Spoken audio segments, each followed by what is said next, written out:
We wanted to have children to become a family, but certainly when we were applying, we had no preference in mind for boys or girls. You go in very blinded about what you want, and it's quite selfish at first, but then you realise eventually further on in the training that you broaden what you can have, like how many children are there, what the needs are, and then we kind of opened up a bit more to the idea of what we wanted. We were quite open about what sort of child we wanted. We knew we wanted more than one, and we needed to understand what that process was in terms of a gap between one child and another, or taking a sibling group. We hadn't really decided on age, because I don't think we sort of like knew, because of our age, how old the child could be really. We knew we wouldn't probably have a baby. We knew the child probably had to be a little bit older than that. We probably thought that an older child would be what we'd be approved for because of our age. We were a little bit concerned because of our ages. We were over 40 at the time. Before I made the application, I was most concerned about whether I would pass the process, become an approved adopter, and whether I had the right skills in order to successfully parent a child. The first thought we had was, we are lesbians, we're in a lesbian relationship, and people had mentioned in the past that you're not allowed, you're going to get discriminated, just don't bother. And it was the complete opposite. It wasn't an issue, we spoke about it, no issues whatsoever with any of the agency, and it's never gone against us.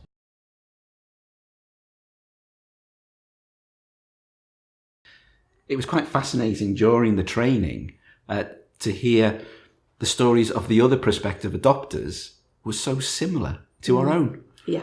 The way the training days worked, they prepared us, they opened our eyes to see what actual children have been through. It was a good chance to get all those concerns aired and talked through, and also with a lot of the activities and the discussions that we had, brought up things that maybe we hadn't thought of, but we needed to consider as well. They cover all the points that need to be covered for you to be prepared to be able to go and adopt a child. It's very, very thorough. It's very good. Although the process felt intrusive at the time, I suppose it's because you're feeling quite vulnerable. You're sort of opening yourself up to people.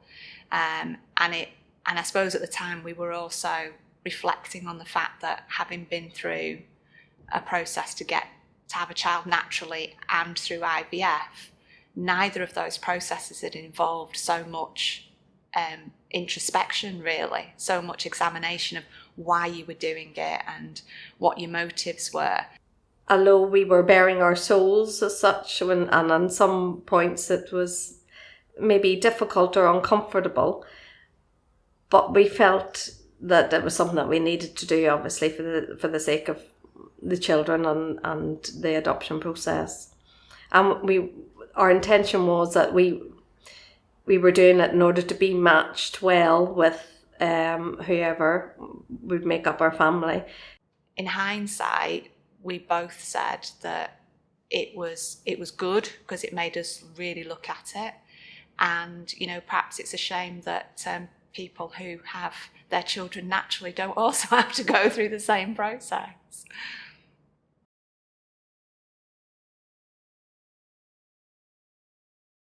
I think both of us came here with a little bit of trepidation because we had no idea. The first time round, we had no idea what we were letting ourselves in for. But actually, the people made us feel very comfortable. Yes. They said they were not judging us. They were just here to make sure that what we'd said, we knew where we were going with it. And it was very...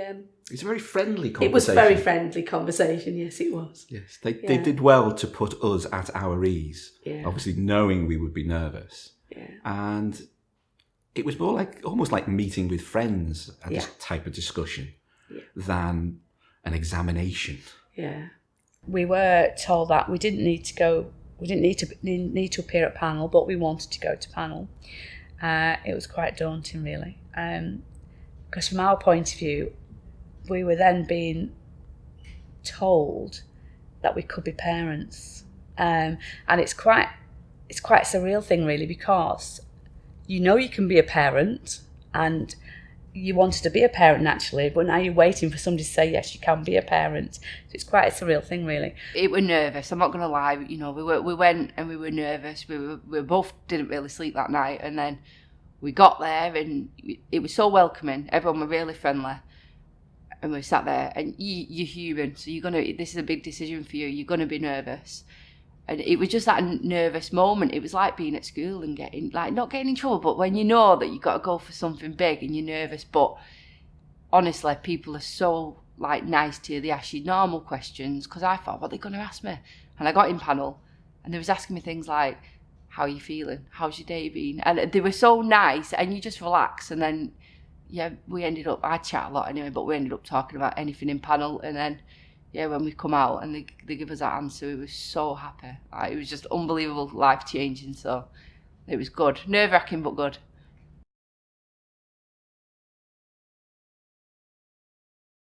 The actual matching then, we didn't really see any of it. We just left it to our social worker, and she went through whatever avenues she went through to actually find us a sibling group of 3, and she presented some high-level information to us about them, at which point we said, yes, that looks fine.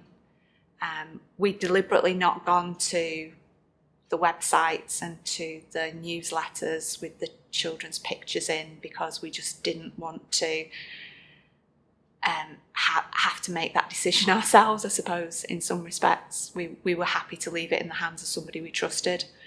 We both came to a decision in the end that we would try to go for a sibling group of 2, because we could see the benefits of having the sibling group for the children, mainly because of the bond that they would have with each other. They would be great support to each other, and especially at school, and starting off things and maybe different groups eventually, that they would have support from each other and making friends.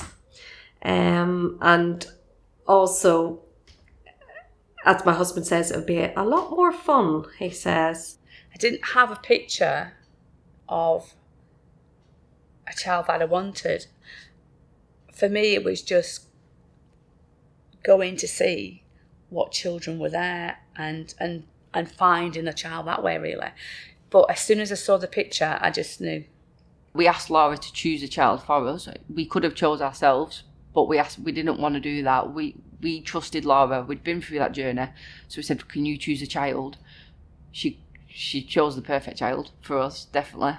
You know, we got the profile, we read everything, didn't look at the picture until the end, because you don't want to fall in love with a picture. And then, you know, he drew to us because of what he'd been through. Everything matched, type thing, you know. His development, he was behind, but it was something we felt we could deal with. And then when we looked at his picture, that was it then. It was like love at first sight.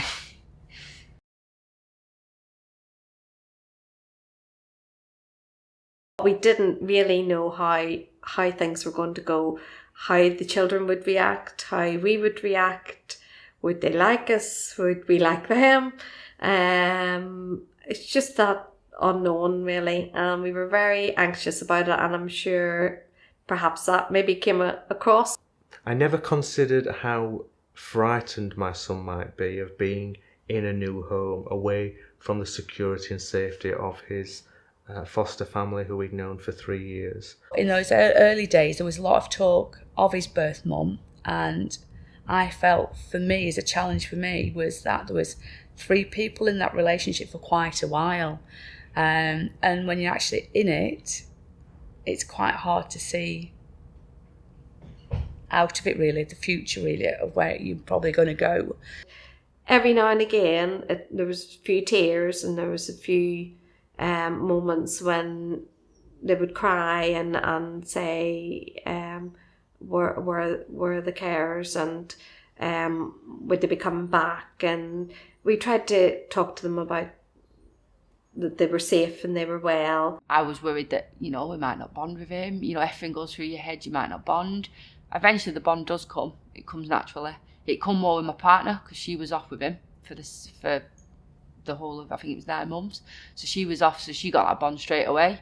I did bond with him naturally, but I was working as well, so it took a little bit longer. I'll never forget the emotion I felt the very first time we brought our son home, and the sudden thought hit me, I'm now responsible for this person. Yeah. Ag. And once you get over that initial shock, some things become routine in terms of bathing, feeding, help calming, putting to bed, all these sort of routines. And that is actually one of the key bits which has helped with that starting point, is having quite clear routines, but not being rigid routines.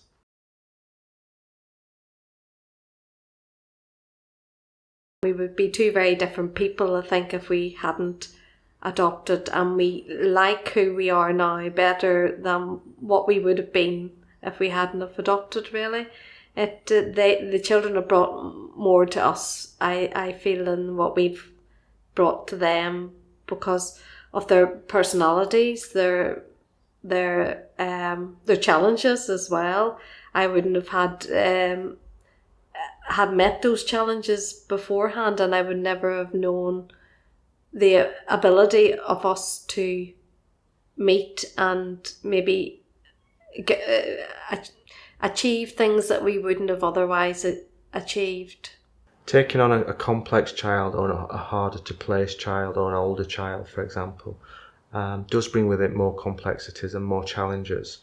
But it's reassuring to know that throughout all those challenges and journeys, there is somebody to talk to, there are groups to go to, there are workshops to attend, where there are people in the same room as you who are experiencing exactly the same challenges and problems, and also rewarding times that you can just bounce off and get so much real life experience from, that you take away, you go home, and you've got so much more in your toolkit to go towards the next stage of the journey.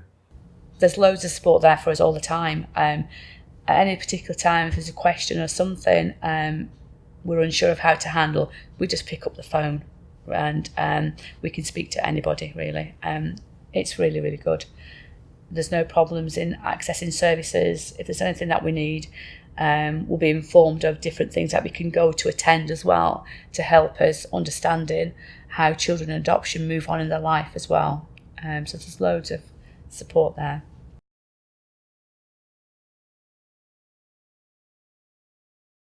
To someone who is just thinking about adoption now, I would first of all say to them that your anxieties and your nerves are absolutely the same as what everybody else felt at your stage in the process. I would say it's right to be frightened of where this journey may take you to, but I would also say run with it and go with it.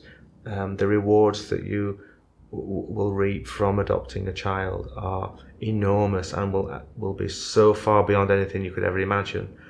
Don't be frightened about the responsibility. Don't be frightened of thinking, have I got what it takes to do this? There's an enormous amount of support that will help you to achieve what you want to achieve, and what you want to achieve for your children, and what they will achieve in turn. To those people thinking of adopting, I would say, think it carefully through. Why do you want to do it? Make sure you do your research in terms of what agency you choose. That there will be some that suit you and some that don't. Don't have rose-tinted glasses. It's not this miraculous thing. It's like any child. It takes effort from the parents. But at the end of it, we would say absolutely do it, because we've gained, and the children have certainly gained from being part of an adoptive family. What would I say? To someone who's thinking about adoption, get on with it. Yeah. It's worth everything. It's worth all the difficulties, all the things that you have to go through, all the hoops you have to jump through. In the end, it is absolutely and 100% worth it.